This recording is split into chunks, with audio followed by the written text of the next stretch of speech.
Radio en mai.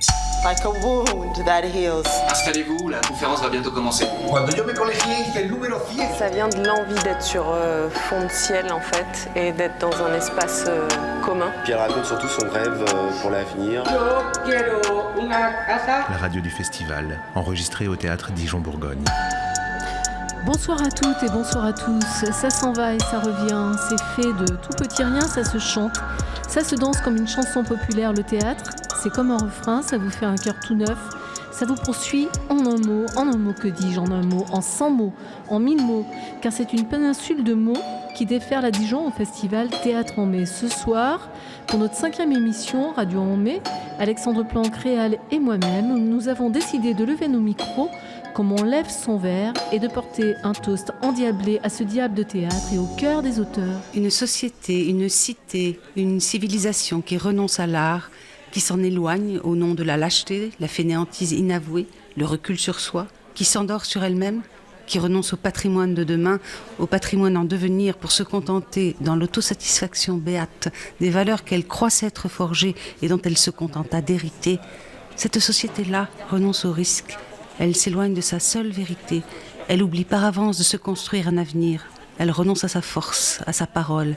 Elle ne dit plus rien aux autres et à elle-même. Une société, une cité, une civilisation qui renonce à sa part d'imprévu, à sa marge, à ses atermoiements, à ses hésitations, à sa désinvolture, qui ne renonce jamais, ne serait-ce qu'un instant, à produire sans réfléchir. Une société qui ne sourit plus, ne serait-ce qu'à peine, malgré le malheur et le désarroi de ses propres inquiétudes et de ses solitudes. Cette société-là est une société qui se contente d'elle-même, qui se livre tout entière à la contemplation morbide et orgueilleuse de sa propre image, à la contemplation immobile de sa mensongère propre image. Elle nie ses erreurs, sa laideur et ses échecs. Elle se les cache. Elle se croit belle et parfaite. Elle se ment. Et désormais, avare et mesquine, la tête vide, les économies d'imagination faites, elle disparaît et s'engloutit. Elle détruit la part de l'autre, qu'elle le refuse ou l'admette. Elle se noie et se réduit à son propre souvenir, l'idée qu'elle se fait d'elle-même.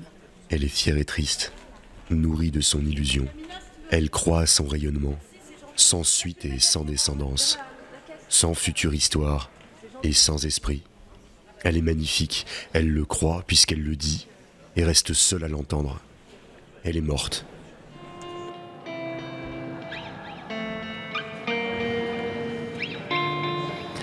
Dans l'ordre d'apparition, Nathalie Fillon, Gustave Akakpo, Julie Ménard, Kevin Kayes, tous les quatre sont auteurs, viennent de lire un extrait d'un texte de Jean-Luc Lagarce, du luxe et de l'impuissance. Nathalie Fillon, Gustave Akakpo, Julie Ménard et Kevin Kayes sont-ils le diable au corps lorsqu'ils écrivent ? Nos invités ce soir sont Kevin et Julie. Kevin est associé au projet de direction de théâtre de Maëlle, Poésie. Julie, qui est autrice associée, a présenté en ouverture du festival sa création L'âge de nos pères. Ils écrivent donc. Et avec eux, nous allons sans doute jeter aux orties le mythe de l'auteur misanthrope reclus dans son bureau, assis pendant des heures sur sa chaise, figé dans le tourment de son écriture. Dans 2 jours au Parvis se tiendra un bal littéraire. Bal littéraire, les deux mots sont donc compatibles. On peut danser et être un homme ou une femme de lettres, oui, on le peut. Et même on le doit, parce qu'un écrivain sans corps, ça n'existe pas. Si un tel phénomène se présentait, il ressemblerait à un I sans son point, à un T sans sa barre ou à un M amputé de sa jambe. Nous parlons ce soir d'auteurs vivants, de mots vivants, la joie nécessaire qui se glisse entre les voyelles et les consonnes, nourrit les imaginaires, alimente les histoires, dynamite les phrases. Cette joie, c'est celle qui fera le lien entre les récits inventés, tricotés, agrégés les uns aux autres en un temps record au théâtre, par ces 4 plumes mises au défi de l'improvisation, de l'urgence et de la mutualisation, les plumes de Gustave, de Julie, de Kevin et de Nathalie. Venez valser avec nous, venez valser avec eux. On ouvre le bal avec Réal.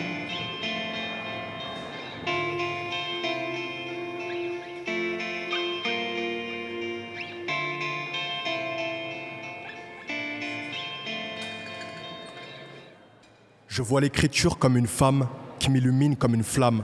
Avec elle, je peux tout faire, de la poésie et du slam. J'aime l'écriture comme un dramaturge.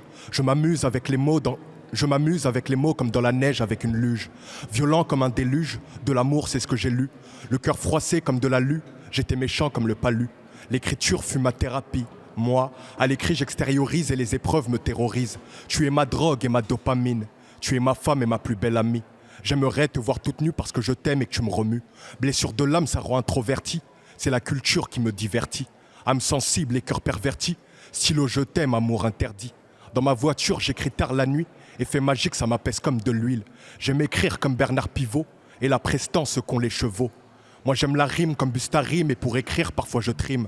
Par ma voix, au théâtre, le micro se fait battre. Écriture, tu sèches mes larmes, je me sers de toi comme une arme. Tu tranches comme une lame et tu es belle comme une palme. Tu me recouvres et me caches comme une mère qui aime son fils et me répare efficacement un peu comme un tournevis. Entre toi et moi, c'est une grande histoire d'amour. À toi je suis accro, je t'aime et je te l'avoue.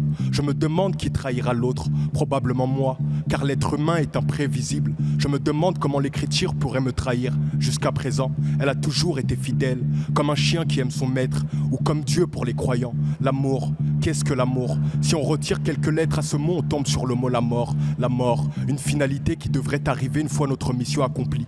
Parce que j'aime les mots, parce que j'aime écrire, et donc très facilement je peux dire je t'aime à une fille. C'est dingue, ce festival m'apaise, un peu comme proche d'une falaise. Je me sens bien, je me sens à l'aise.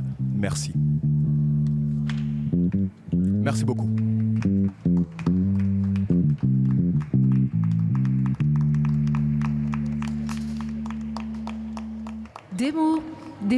Des mots. Et ce soir, exceptionnellement, la musique jouée en live, merci beaucoup, par Jean-Marc, qui va nous accompagner tout au long de l'émission. Kevin et Julie, avant de parler du bal littéraire, je voudrais savoir ce que ça vous fait, les mots, quand vous les entendez. Les mots des autres, vos mots à vous. Est-ce qu'ils vous passent par le corps? Est-ce qu'ils vous rentrent dans le cerveau? Ils pénètrent votre estomac? Où est-ce qu'ils vont, les mots? Kevin? Je crois que c'est à la fois la chose la plus puissante, la plus intime, la plus délicieuse et la plus nécessaire. Aussi bien les mots des autres que nos mots à nous.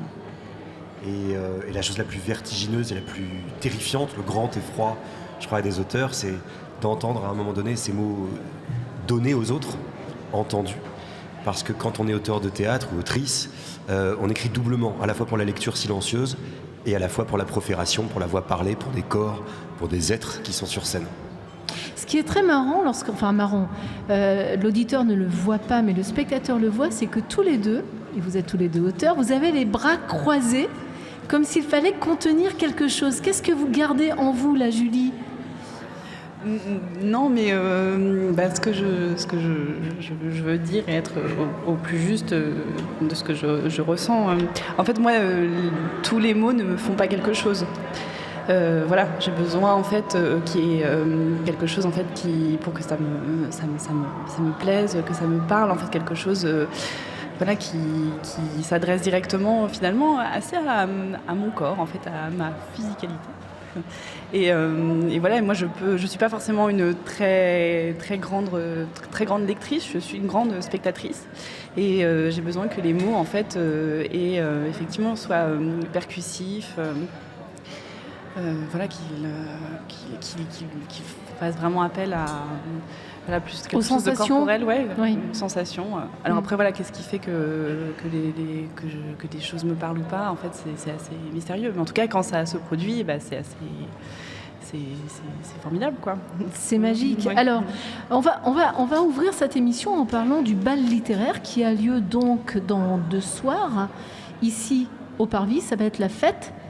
Et ça va être une sacrée fête et une fête assez inédite et que vous allez complètement inventer. Qu'est-ce que c'est que ce bal littéraire ? Je te laisse commencer, Julie. Oui, alors le bal littéraire, c'est un concept qui a été inventé par Fabrice Melchior quand il était lui-même auteur associé à la Comédie de Reims. Et donc en fait, pendant cette association, en fait, il a inventé plusieurs concepts, dont ce bal littéraire qu'il a ensuite fait avec ses camarades de la coopérative d'écriture. Et donc le bal littéraire, c'est l'idée, c'est de faire danser les gens et de leur faire entendre des textes. Donc le principe, il est simple. En fait, on prépare une playlist de titres qui font vraiment qui font se soulever les foules si on le fait bien. Et en fait, donc il y a une playlist de 8 titres et nous, on invente ensemble une histoire et puis ensuite on se répartit des épisodes. Et en fait, le public, eh bien, en fait, il écoute un épisode de notre histoire, puis l'épisode en fait se termine par le titre de la chanson qu'on balance. Donc ensuite, le public danse, puis écoute, puis danse, puis écoute, puis danse. Voilà. Et peut-être qu'à la fin, il dansera tout le temps. Hein. Et à la fin, l'idée, c'est qu'on fasse une grande fête, oui. Et ce qu'on peut préciser, c'est qu'on se retrouve 3 jours avant. Donc il y a aussi une sorte d'effervescence, d'urgence dans l'écriture à nouer, tresser ensemble le plus rapidement possible et le plus intelligemment possible, on l'espère, cette pièce qu'on souhaite ludique. Alors quand vous dites 3 jours avant, Kevin, étant donné que le bal c'est dans 2 jours, ça veut dire que vous avez commencé à vous voir hier. En fait, ce matin. Ils sont déjà en retard. Non. On est déjà à la bourre. Et est-ce que vous l'avez trouvé, ce récit commun à partir duquel vont sortir vos histoires ? On a une piste On sérieuse. a quelques pistes. Et on peut divulgacher, comme on dit aujourd'hui, pour ne pas dire spoiler, un tout petit peu. Que dalle. On cite. Vous n'en saurez rien. Si, Julie veut parler, laissez-la parler. Non, peut-être qu'on peut juste dire que on s'est retrouvés dans ce lieu, donc voilà. On est au Parvis Saint-Jean, et qu'en fait, ce lieu assez exceptionnel, en fait, il va fortement influencer quand même l'histoire. Ok, d'accord. Donc il va être question d'église et de vitraux. Possiblement. Un peu de Dieu et à peine de Jésus, c'est ça ? Et de tout ce qui vit, meurt et passe par ici. Comment ça se passe de travailler à plusieurs, d'être en collectif ? Alors, je pense que Julie, comme moi, c'est quelque chose qui nous... On a l'habitude de travailler ensemble et qu'on a l'habitude d'être aux prises aussi avec les questions des uns et des autres, et qu'il y a une sorte de jubilation, d'émulation à se rencontrer, à se retrouver, à parler, et puis à découvrir aussi, à redécouvrir l'écriture des uns et des autres. Peut-être que ce qu'on peut dire, c'est que c'est aussi des affinités électives qui font qu'on se retrouve. Nous sommes, Gustave Acappo, Julie Ménard et moi-même, associés au Théâtre Dijon-Bourgogne, moi avec ce chapeau, cette casquette particulière d'être associé à la direction en plus. Et on a décidé d'inviter Nathalie Filion, qui est autrice de la coopérative d'écriture aussi, et qui avait participé au premier bal littéraire. C'était important pour nous d'avoir une pro en la matière. Alors la pro, la voilà, elle est dans les parages, elle va poser son sac et elle va faire une performance, parce qu'on joue la carte du in situ ce soir. On fait une émission éruptive, pour reprendre un mot à la mode. Nathalie, le micro vous attend. Lecture d'1 minute d'un texte, ou 1 minute 30, qui s'appelle « Pitié pour les lapins ». C'est à vous. Cœur des mauvais rôles. Mesdames, Messieurs, meine Damen und Herren, ici ou ailleurs, bauen oder nicht bauen, дорогие зрители, un cas de conscience. Construire ou ne pas construire, that's the point, ladies and gentlemen. Дорогие товарищи, строить или не строить, to build or not to build, ici ou ailleurs, das ist die Frage. Le lapin. Passport, quick, quick. Le lapin distribue les passeports des mauvais rôles. Qu'est-ce qu'il y a comme rôle dans cette pièce ? Que des mauvais rôles. Qu'est-ce qu'on fait du 4e mur ? Le lapin. Once upon a time in Germany, I'm in a hurry. Il sort. Julia, à toi de jouer, Piotr. Piotr construit un mur en chantant en russe. Pierre lit un journal français. Julia chante avec un accent allemand. Près de la caserne, près de la grosse porte, il y a une lanterne et elle y est toujours. Est-ce qu'on se reverra là-bas, près de la caserne? Est-ce qu'on se verra? Когда я были мальчишкой, носил я брюки клёш, соломенную шляпу, в кармане финский нож. Я мать свою зарезал, отца я зарубил, а сестренку гимназистку в колодце утопил. Chaque jour, il est porte de Brandebourg. Ich sehe ici, я вижу, avec ses briques et sa truelle. Я вижу ici, ich sehe. Chaque jour, on lui confisque ses instruments. Je vois ici, et puis quoi? On lui dit de rentrer chez lui. Où? C'est où chez lui? Cœur des mauvais rôles. Il était un mur en Germanie, il était un homme, porte de Brandebourg. Il est là tous les jours. Once upon a time en Germanie, il était un mur dans ce pays. Il était un homme au pied du mur qu'il est seul à voir. Piotr détruit le mur, le lapin passe. Le lapin ? Bleu, blanc, rouge, rien ne bouge. Rouge, bleu, blanc, tout fout le camp. Qu'est-ce qu'on fait du 4e mur ?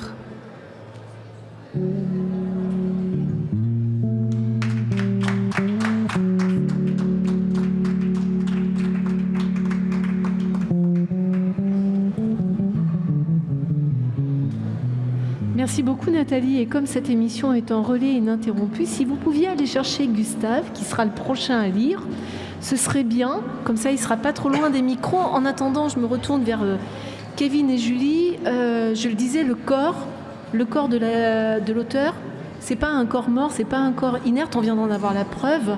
J'avais une question un peu pratico-pratique à vous poser. Comment est-ce que vous écrivez ? Assis à une table, debout, sur un ordinateur, à la main, couché dans votre lit, le matin très tôt, la nuit très tard ? Alors moi, avant, il fallait que je me mette dans tout un état pour pouvoir écrire. Voilà, il fallait que je sois un peu isolée, un peu concentrée et tout. Maintenant, en fait, la vie fait que je peux quand même écrire un peu partout, même dans les trains. Et non, en fait, à la terrasse d'un café, chez moi, voilà. Non, j'ai pas d'habitude, mais ouais, je crois que j'ai pas très envie d'en avoir, parce que j'ai l'impression que quand j'écris une pièce, à chaque fois, c'est vraiment une nouvelle aventure. Donc voilà, je me mets un peu dans un état différent. Avant, je fumais beaucoup de cigarettes, j'ai arrêté de fumer. Là, je suis un peu en train de reprendre, donc voilà. Et puis, j'écoute aussi beaucoup de musique. Et ce que je fais aussi, c'est...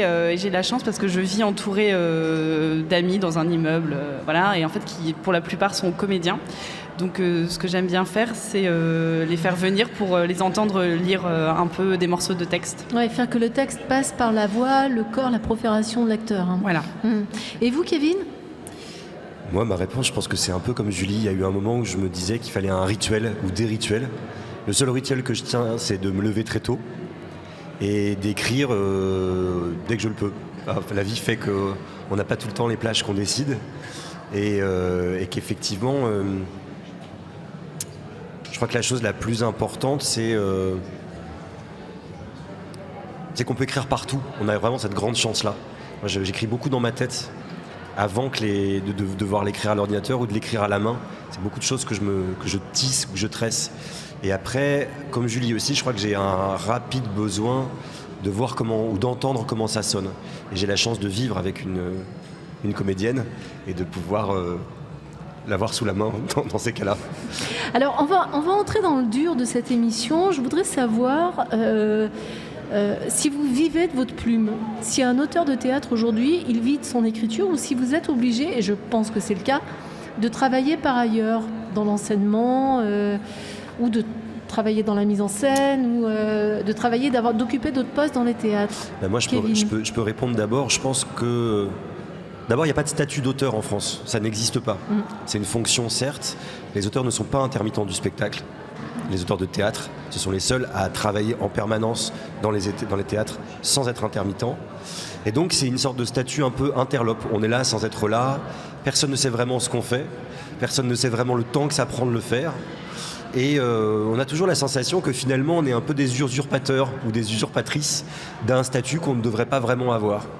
Et donc, très tôt, moi, j'ai eu l'assurance que pour pouvoir en vivre, il fallait que je multiplie ma façon d'écrire. Mon premier métier, c'est d'enseigner le grec ancien à l'université, donc de traduire. Et la traduction, c'est une forme d'écriture, mais aussi ensuite, en rentrant à l'école du Théâtre National de Strasbourg, de faire de la dramaturgie, et donc être au plus près du plateau. Et puis, petit à petit, il y a une sorte de légitimité ou de légitimation qu'on se donne de pouvoir vraiment écrire. Et je crois que la mienne, elle est apparue aussi en rencontrant des metteuses en scène et des metteurs en scène. Des gens avec qui la forme qu'on conçoit en tant qu'auteur rencontre des puissances formelles, esthétiques, de toute une équipe. Et ça, c'est le grand bonheur et la grande chance de ce métier. Mais pour répondre à la question initiale, on est obligé de faire 14 métiers. C'est évident, on ne peut pas en vivre sinon. En quoi est-ce que c'est important que Maëlle Poésie, inaugurant ici avec Claire Guez sa direction au Théâtre Dijon-Bourgogne et avec vous également Kevin, fasse cette place-là aux auteurs et aux autrices contemporains? Qu'est-ce que ça envoie comme signal? Et vous, qu'est-ce que ça va vous permettre? Qu'est-ce que ça va libérer chez vous? Comme temps peut-être et comme espace? En fait, ce qui est assez réjouissant, c'est que notre relation avec Claire Guez et Maëlle Poésie, elle est longue. On se connaît depuis longtemps, on s'est éprouvé aussi dans le travail, dans les inventivités. Et je pense que au-delà de ça, c'est un signal politique fort de se dire que la place et la nécessité de l'écriture contemporaine dans les maisons de théâtre, elle permet de traverser l'époque, de la réinventer, de l'interroger. Et que ce temps dans un centre dramatique, c'est aussi un outil qui permet peut-être de faire un coup d'état au temps différent, d'avoir le temps de chercher, le temps d'élaborer, sans être en permanence avec son bâton de pèlerin pour tenter de monter nos productions. Et peut-être que c'est ça l'enjeu le plus important dont je voulais parler, c'est que pour les autrices et les auteurs, on n'est pas jamais à la tête des productions. On peut les porter en partie, nos noms, quand ça marche pas trop mal, peuvent servir à les monter, mais on est toujours en queue de carrosse. Et peut-être qu'une des réflexions à avoir, c'est en ce moment comment on donne des outils de production aux auteurs pour qu'ils puissent écrire et penser sans les penser comme des animateurs culturels qui devraient faire sans cesse un travail d'animation d'un territoire, mais un travail sans doute plus large qui est celui de traverser les frontières, de faire sortir le théâtre de ses murs. Ça vous met en colère, vous Julie, au fond ce peu de reconnaissance par l'argent, c'est-à-dire qu'il n'y a pas de statut d'intermittent effectivement pour les auteurs de théâtre. Pendant le Covid, les pièces n'étant pas jouées, les droits d'auteur, vous ne les aviez pas.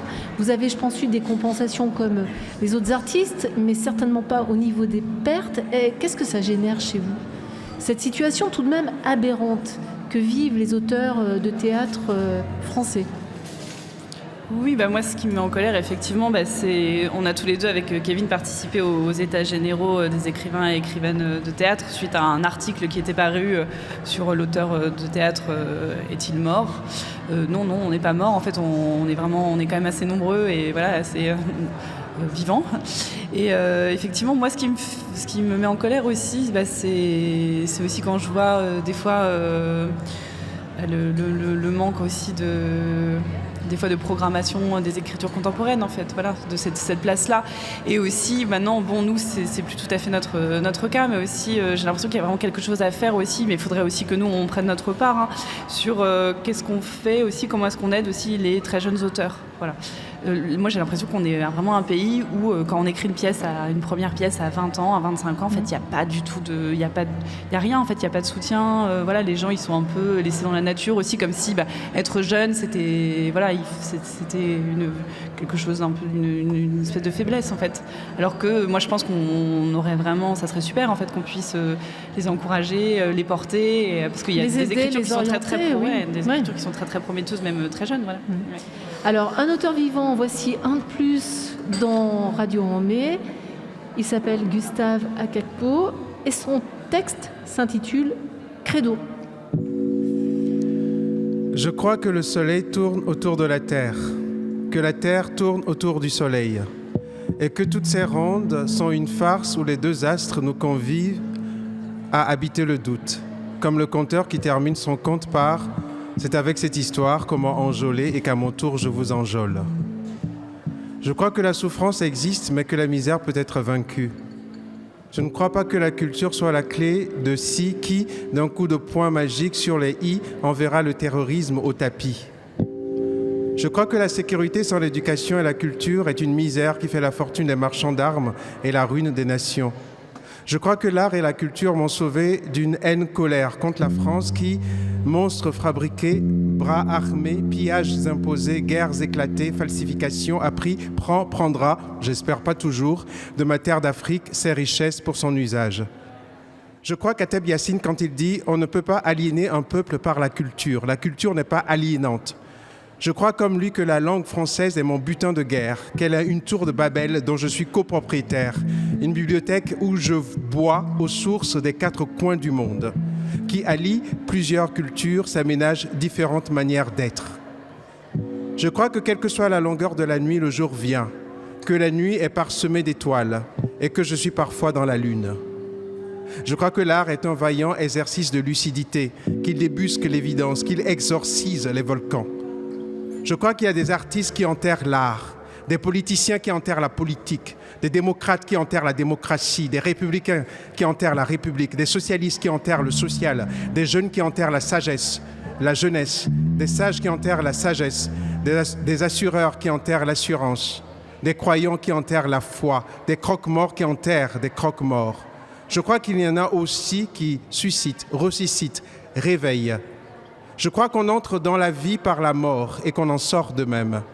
Je crois qu'il y a des gens qui marchent sur la tête et veulent nous faire croire qu'ils ont les pieds sur terre.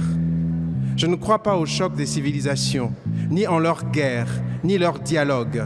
Si par dialogue on entend les commerces matériels et spirituels entre deux entités purement autonomes. Je crois que les civilisations dialoguent à l'intérieur d'elles-mêmes autant qu'à l'extérieur, que de proche en proche ou concomitamment, elles se sont pénétrées, se pénètrent, se pénétreront. Sur le vieil arbre de la création, je crois que l'adresse aux jeunes est une nécessaire et urgente cotisation d'espérance à la barbe des soumissions. C'est tenir la main au futur, qu'il ne tremble pas, qu'il sourit, comme le proclame une édition du Festival des Récréatrales à Ouagadougou.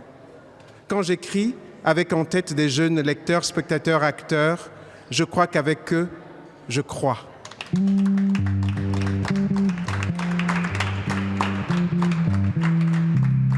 Merci beaucoup Gustave Akakpo pour cette lecture. Je me retourne vers quelqu'un qui dans ce théâtre rend lisible le projet de ce qui s'y déroule. Cet homme s'appelle Florent Guyot, il est responsable de la communication du théâtre Dijon-Bourgogne. Et s'il est avec nous, c'est parce que son travail, c'est aussi une forme d'écriture. Rendre lisible et rendre audible ce qui se passe dans un théâtre, c'est écrire. C'est écrire des programmes de salle, c'est écrire des communiqués, c'est écrire 3 lignes sur des affiches, écrire un teaser sur Internet. C'est écrire avec des mots, du son, de l'image, de la vidéo et aussi du graphisme. Mais est-ce que j'ai bien résumé en partie et en partie seulement votre mission, Florent Guyot? C'est, je le dis, 5 minutes dans la soute. Oui, bonsoir. Oui, effectivement, c'est le travail de la communication, c'est une réécriture ou une écriture du projet à destination du public. C'est l'endroit où on essaie de créer la passerelle entre le projet et le spectateur. Et nous, on est là pour essayer de l'attirer, pour qu'il vienne découvrir le projet dans la salle. En fait, l'idée, nous, c'est de, si je puis le dire comme ça, c'est de trouver les arguments, les éléments qui lui donnent envie de franchir le seuil du théâtre. Ce qui veut dire que c'est un travail qui fait de la dentelle, c'est du sur-mesure. C'est un petit peu du sur-mesure et en même temps, il y a une espèce de, je dirais, une note éditoriale un peu sur la saison. Puisque comme on est un théâtre, on a besoin de s'inscrire, d'avoir une visibilité dans la ville et pour le spectateur. En fait, c'est chacun des projets individuellement qui a son autonomie, sa spécificité, et c'est les artistes qui sur le plateau rendent la singularité de leur projet. Nous, en communication, alors bien sûr, il y a un travail spécifique à chaque spectacle, en fonction du médium utilisé, que ce soit Internet, que ce soit les réseaux sociaux, les posts, on essaie d'adapter l'écriture et de trouver la forme juste. Le programme, par exemple, l'idée, c'est que la langue soit un moyen d'attirer le spectateur, de lui raconter un peu ce qu'il va voir, de donner quelques mots sur le travail, sur l'artiste, mais sans avoir un parti pris trop fort. En fait, l'idée, c'est vraiment que on soit un trait d'union, le relais qui lui permette de venir en salle. Est-ce que ça a bouleversé la nature de votre travail, justement, l'irruption dans la communication de tout ce qui est tweet, Instagram, TikTok, Facebook, qui aujourd'hui ont une part active dans la manière dont un théâtre s'adresse à son public et dont le public aussi interagit avec le théâtre. Je dirais qu'il y a plusieurs révolutions. Il y a la première révolution d'Internet. Au début, quand il n'y avait pas Internet, pour envoyer un dossier de presse à la presse, il fallait 15 jours, le temps que la compagnie nous envoie le dossier de presse, qu'on le reçoive, qu'on le réécrive, qu'on l'imprime, qu'on le renvoie par la poste. Aujourd'hui, on doit être en mesure de faire ça dans la journée, voire dans l'heure. Les réseaux sociaux, c'est pareil. On multiplie les possibilités de communiquer avec les gens. Donc c'est formidable. Et en même temps, il faut toujours penser à tous ces réseaux, ne pas en oublier et adapter effectivement la communication avec de la photo sur Facebook et sur Instagram, de la vidéo sur YouTube et puis des choses peut-être plus écrites sur le site. En fait, à chaque support, il faut adapter la communication et trouver la forme juste qui donne envie aux spectateurs de franchir la porte. Mais est-ce que vous n'êtes pas tout le temps dans une anticipation qui peut être aussi un peu dangereuse ? C'est-à-dire qu'il vous arrive de parler de spectacles que vous n'avez pas vus, puisqu'ils vont être créés. Donc il faut les préparer en amont, il faut déblayer le terrain avant que le spectacle ne soit créé. C'est difficile parfois de parler d'un spectacle où on ne sait absolument pas ce qu'il va donner sur un plateau. Effectivement, alors on travaille à partir de dossiers de presse, on a aussi la possibilité, et on ne s'en prive pas, d'appeler les artistes, de les questionner, de les interroger sur leur travail. Et puis bien souvent, ce sont des artistes dont on connaît déjà un petit peu le travail, ce qui nous permet un peu d'avoir une petite sensibilité, une sensation sur le type de travail qu'ils effectuent. Mais c'est vrai que parfois c'est un pari. Donc c'est pour ça aussi que dans les textes de présentation, on n'est pas trop dithyrambique, on pousse pas le bouchon un peu trop loin, on essaie de trouver la note juste et médiane qui permet de à la fois parler d'un spectacle qui n'existe pas sans trop en dire pour ne pas avoir quelque chose qui est très dommageable pour le spectateur, c'est-à-dire qu'il ait l'impression qu'on lui ait vendu quelque chose qu'il ne retrouve pas en salle. Et ça, c'est compliqué. Oui. Qu'est-ce que ça requiert comme qualité responsable de la communication ? Est-ce qu'il faut avoir des qualités littéraires, des qualités d'écoute, des capacités d'entendre justement ce qui n'est pas dit de la part de l'artiste ? Je crois que c'est un avantage de ne pas être embêté avec la langue et même de plutôt l'aimer, ça je crois que c'est certain. Il faut à la fois être organisé et en même temps à la fois très souple, puisqu'on est amené à réagir très vite en fonction des projets, en fonction des petits accidents qui peuvent arriver. Et puis je crois surtout qu'il faut... il faut aimer le théâtre, je crois, tout simplement, puisque en fait, je crois que c'est le moteur de tout ça. C'est-à-dire quand on aime le théâtre, on accepte pas mal de choses et en même temps, on a la chance de côtoyer les artistes, ce qui est vraiment hyper agréable.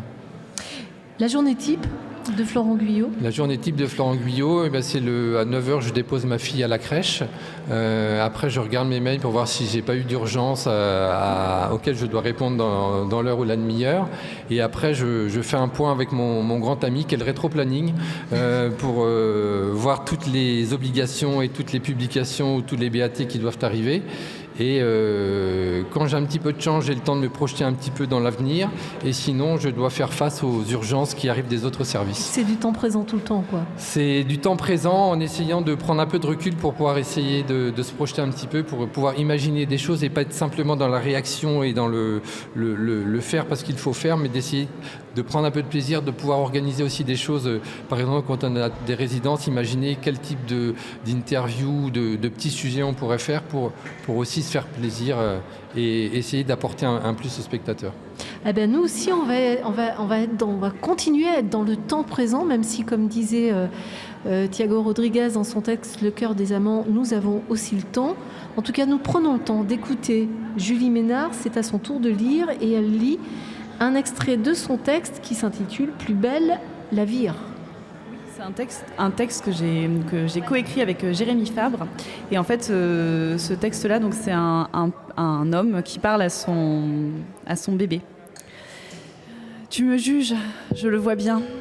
Qu'est-ce que je peux dire pour ma défense ? Ce qui est en train de se dérouler est très loin de ce que j'aurais souhaité pour toi et pour moi. Tu verras plus tard, c'est commun. On le fait tous pour trouver le sommeil, les soirs où c'est trop éprouvant de faire semblant. J'ai toujours eu du mal à m'endormir. Je me raccrochais à l'idée que cette peur allait s'éteindre en grandissant. Je ne pouvais pas me douter que l'angoisse de vivre est enchâssée en nous et que jamais on ne peut tout à fait s'en défaire. Alors pour tenter de lui fausser compagnie, j'ai pris cette habitude de me faire des films, des projections privées. Enfant, elle prenait des formes variées et élémentaires. La promesse d'une invitation à un goûter d'anniversaire, un jouet entouré dans un catalogue que j'espérais retrouver emballé au pied d'un sapin. Plus tard, je me suis bercée en m'imaginant tenir une main à la séance du mercredi après-midi. Un film d'horreur de préférence, une tête blottie dans mon blouson, mes doigts qui s'aventurent dans la caresse d'une nuque. Et plus tard, c'est à toi que je pensais, à toi souvent et bien avant que tu naisses. Je rêvais ta douceur. Je me voyais me penchant sur ton berceau d'enfant qui vient à peine de naître, te soulever dans la nuit et t'emmener près de nous dans le lit, te déposer dans ses bras, t'aider à trouver son sein, essayer de la déranger le moins possible, préserver son sommeil si précieux. Je rêvais qu'on puisse te nourrir par nous-mêmes, toi, moi et son sein. J'ai toujours eu peur de la déranger. Je ne savais pas alors si c'était possible. Je possédais si peu de connaissances sur le modus operandi. Ce ne sont pas des choses que l'on enseigne aux garçons. Aujourd'hui encore, je songe à toi. Tu es ma pensée agréable pour trouver l'apaisement. Je rêve de voir ton visage éclairé. Je rêve que tu veuilles bien me reparler. La vie écrite soir après soir et d'où nous sommes les héros ne ressemble pas à celle-là. Même si au fond de moi, j'ai toujours su que ça finirait ainsi. On connaît ce qu'on aime. Parfois, on préfère l'oublier, mais si on n'esquive pas de soi à soi, on sait à qui on a affaire. J'ai tenté le coup. Je me suis engagée en mesurant les dangers que j'affrontais. J'ai aimé ta mère et c'était une bombe à retardement. Il y a des personnes, tu en fais peut-être partie, qui ne se contentent jamais de ce qu'elles ont. Elles ne sont jamais rassasiées. Ta mère en demandait beaucoup à la vie et en ça, on est extrêmement différents. À moi, elle me suffisait. Et tu veux que je te dise ce que je trouve le plus triste dans tout ça ? C'est que c'est à moi aujourd'hui de refaire ma vie. Et ça, oui, je peux dire que de ça, oui, je lui en veux. De me mettre dans cette situation, celle de refaire ma vie, alors qu'elle est détaillée pour moi, cette vie-là. On n'est jamais tout à fait préparé à ce genre de choses, même quand on s'y attend. Ta mère guettait les signes et moi je la surveillais. Elle avait l'impression que sa destinée lui faisait des clins d'œil, qu'elle l'engageait obstinément et en cachette à tester d'autres pistes, d'autres versions. Un soir, nous regardions ensemble Paris, Texas. Je la sentais palpiter sur le canapé. Cette femme au pull rouge, c'est moi. La question pour moi n'était plus si elle allait le faire, mais quand cela allait arriver. Alors après avoir arpenté la ville, interrogé ceux qui auraient pu la croiser, placardé des centaines d'affiches, je me suis rendue à l'évidence. J'ai compris que c'était le moment d'accepter, qu'elle fasse ce qu'elle avait prévu de faire depuis notre rencontre, et même avant, parce que cette possibilité, cette faille, cette fenêtre, ça n'a rien à voir avec moi en fait. Elle la traîne depuis toujours. Elle est depuis sa venue au monde capable de ça, d'abandonner. Je ne te dis pas que je vais cesser de la chercher, mais j'ai déjà beaucoup cherché. Je suis épuisée. J'ai besoin de reprendre des forces dans des bras étrangers. Et je n'aimerais vraiment pas que tu m'en veuilles de cela.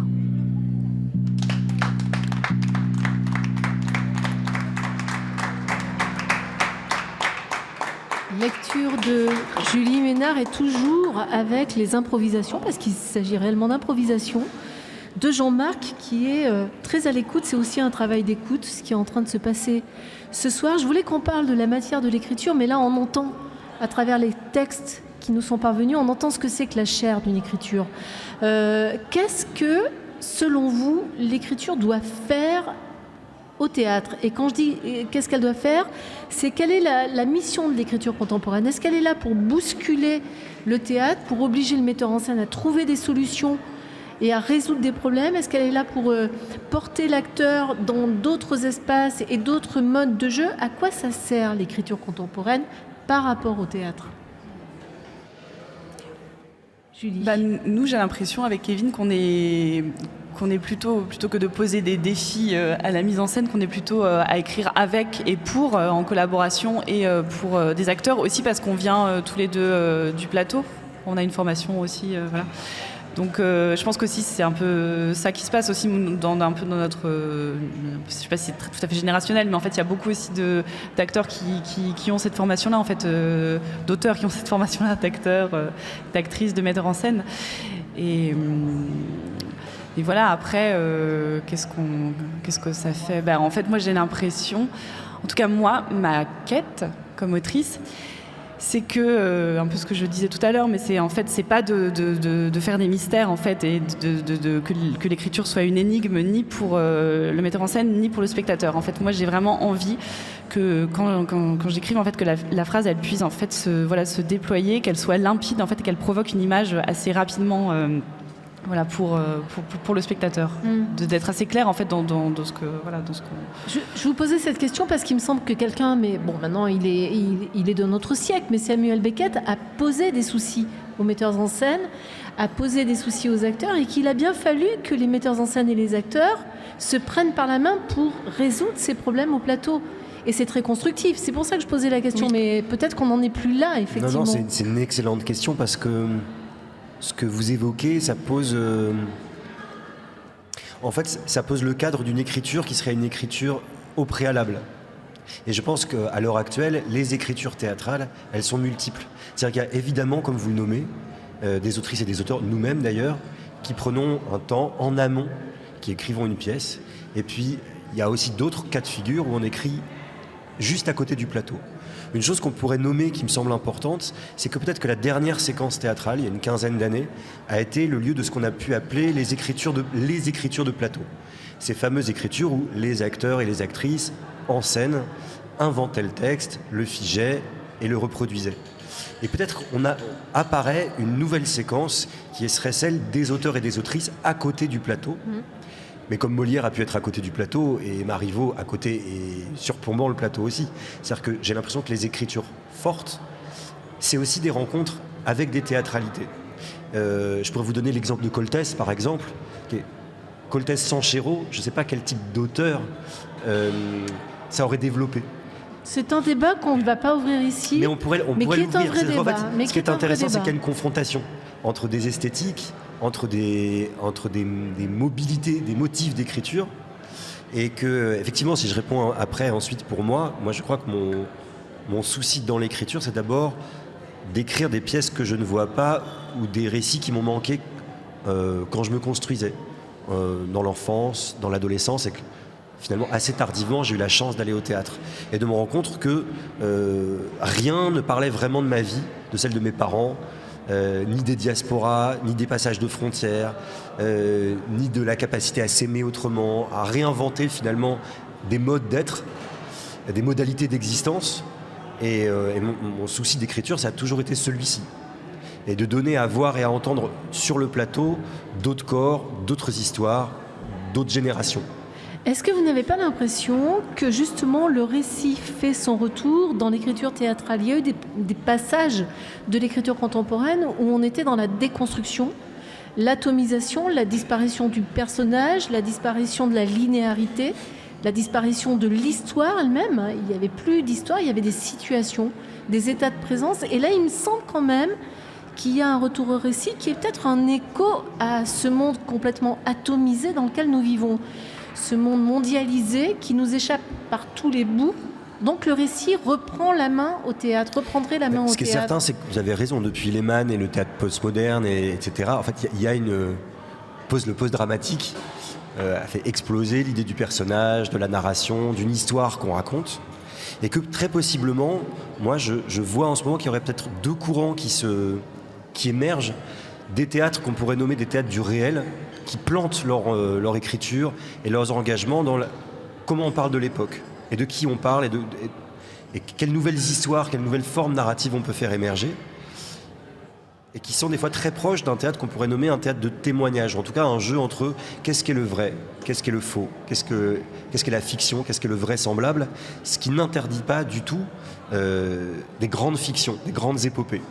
Mais peut-être que la question qu'on pourrait se poser à l'inverse, c'est la façon dont, en ce moment, les modalités de production imposent des cadres d'écriture aux auteurs et aux autrices. C'est-à-dire qu'en fait, écrire des pièces avec 35 personnages qui duraient 4h30, si on veut être joué, si on veut que les prods elles se montent, c'est chaud. En même temps, cet été à Avignon, il va y avoir une pièce de Simon Falguière qui va durer 13 heures. Hein. Ouais. Mais c'est sans doute Avignon qui permet ça. Vous vouliez dire quelque chose, Julie ? Bah moi, je trouve ça super que Simon se soit autorisé à faire ça. Oui. Voilà. Oui. Il a pu, voilà, il l'a fait. Il a pu le faire aussi parce qu'il avait il a mis autour de lui une troupe qui était des gens avec qui il était formé en fait. Mais c'est aussi une troupe qui au départ, je crois qu'il vraiment il répétait où il pouvait, parce qu'il a été suivi par ce groupe-là. Mais c'est vraiment très très rare. Et Olivier Pic crée une pièce de 10 heures. Oui, ouais. Mais la grande nuance et les gens dont vous parlez, ce sont des auteurs et metteurs en scène. Ouais. Or la question, c'est que font les auteurs quand ils sont qu'auteurs ? Et c'est ce que je disais, quand ils n'ont pas les cordons de la bourse, parce qu'ils ne sont pas les metteurs en scène et donc pas les producteurs de leurs pièces. Et ça change tout. Ben oui, mais il faudrait aussi poser la question, que font les metteurs en scène qui ne montent pas les auteurs contemporains? À quoi jouent-ils? Je suis bien d'accord avec vous. Dans quel danger et jouent-ils vers quel danger précipite-t-il le théâtre? Parce que je pense que c'est ça. Qu'est-ce qui nous reste du ciel, Kevin Kayes? C'est le moment de le lire. Je crois.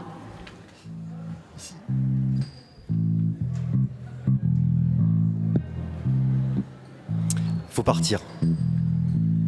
Faut partir maintenant. Si on part pas maintenant, on risque de ne plus pouvoir partir du tout. Le moindre trajet est déjà très compliqué. Les aéroports sont fermés. Les voitures sont toutes arrêtées. J'ai une idée. On va s'habiller comme pour un mariage. On met nos plus beaux habits. On passe aucune frontière en guenilles. On prend des sacs légers avec le strict minimum et c'est parti. C'est reparti pour un tour.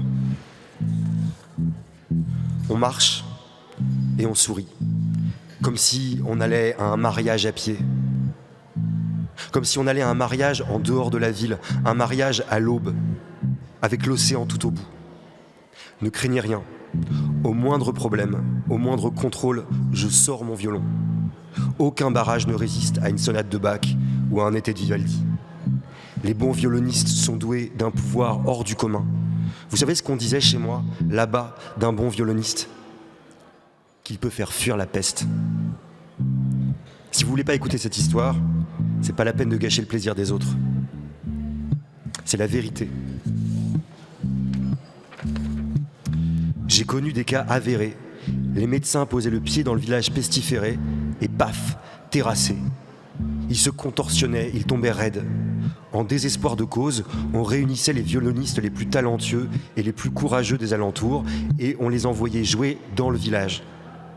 Évidemment, ils jouaient des airs tristes, des airs désespérés, des mélodies si bouleversantes qu'en les entendant approcher, les hommes, les femmes, les enfants, tout le monde suspendait ses activités et les gens écoutaient la musique en se disant « Alors c'est ça qu'on appelle la beauté ?» Et les gens pleuraient soudain, comme si quelque chose leur était révélé.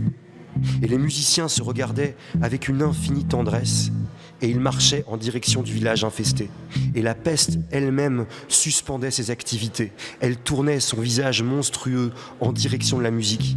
Elle faisait une sorte de grimace, et l'espace d'un instant, la peste oubliait qu'elle était la peste.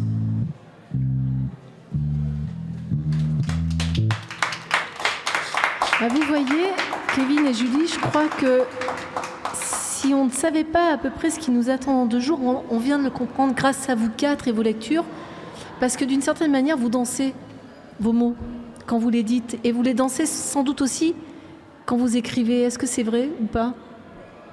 Oui, on s'agite beaucoup, c'est vrai. Non, mais il y a un rythme, il y a un tempo du mot, donc il y a forcément un tempo du corps aussi. Mais oui, mais d'ailleurs c'est super de voir les autres écrire, parce qu'en fait c'est très, voilà, on est c'est très physique en fait, c'est pas que mental, tout ça.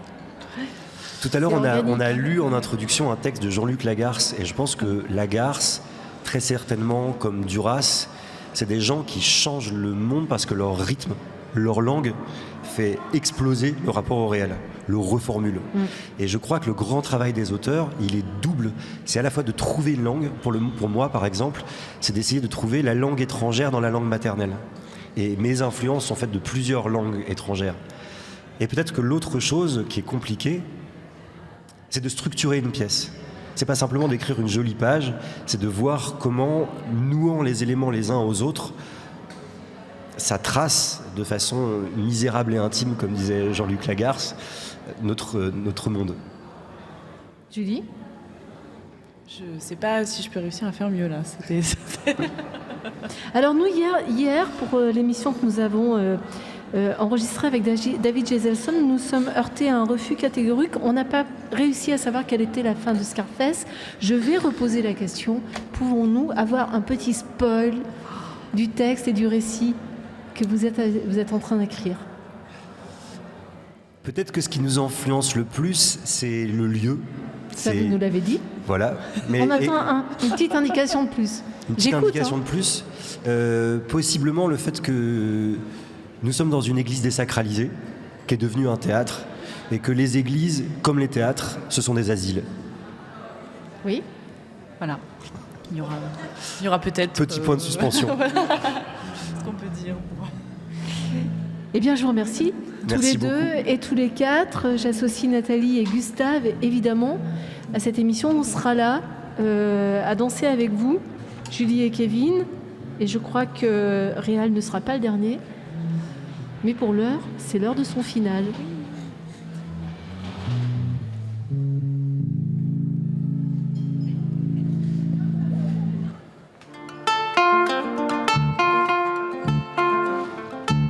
Un jour, j'étais dans mon quartier. La police est tombée sur moi et elle était raciste. J'ai vraiment eu peur. Je me suis vraiment senti rabaissé, impuissant et humilié. Ma vie est un périple et un jour j'en ferai un film. Je crois vraiment que ça en vaut la peine. Les policiers m'ont attrapé, ils m'ont contrôlé. Ils étaient vachement nerveux ce jour-là. J'étais tout seul. Ils étaient environ 10. Je devais avoir 16 ans. Ils avaient des chiens, des bergers belges malinois. L'un des chiens sautait sur moi et j'ai eu peur qu'il me morde alors. J'ai dit aux policiers, calmez votre chien s'il vous plaît. Il me fait peur. Ils m'ont regardé puis ils ont rigolé. Vous savez ce qu'ils m'ont dit ? T'inquiète, il n'est pas dressé pour attaquer ceux qui ont les cheveux frisés, mais plutôt pour attaquer ceux qui ont les cheveux crépus. Ils m'ont clairement fait comprendre que ce chien est dressé pour attaquer les noirs. C'est une histoire vraie. C'est moi qui l'ai vécue et c'est moi qui vous la raconte. Mon cœur battait à 1000 à l'heure. J'avais peur de la bavure, peur qu'il me tue dans une tour à l'abri des regards. Je le souhaite à personne, cette expérience laisse des séquelles. Lors du contrôle, vous savez ce qu'ils m'ont dit ? Si on fouille le bâtiment et qu'on trouve quelque chose, on mettra tout sur toi. C'était injuste, mais que faire ? Et dire que ces personnes représentent la France. Ce jour-là, j'ai compris ce qu'est le racisme. Cette position où on t'insulte et que tu ne peux rien faire, et croyez-moi, cette expérience me marquera à vie. Voyez-vous, je suis né.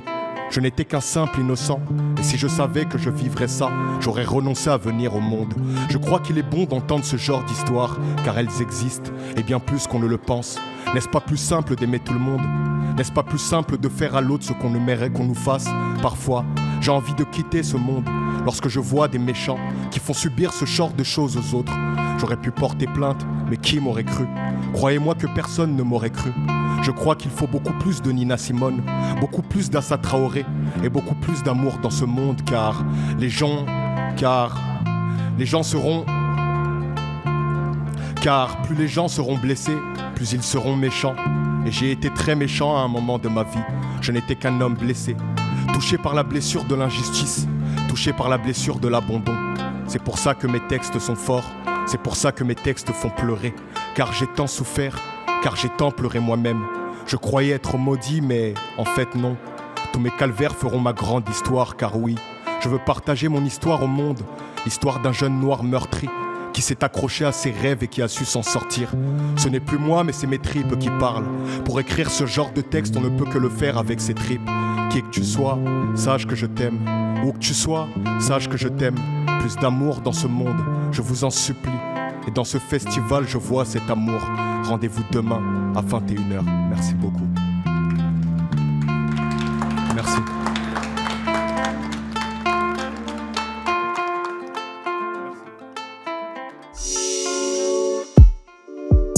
Radio en mai. La radio du festival, enregistrée au théâtre Dijon-Bourgogne.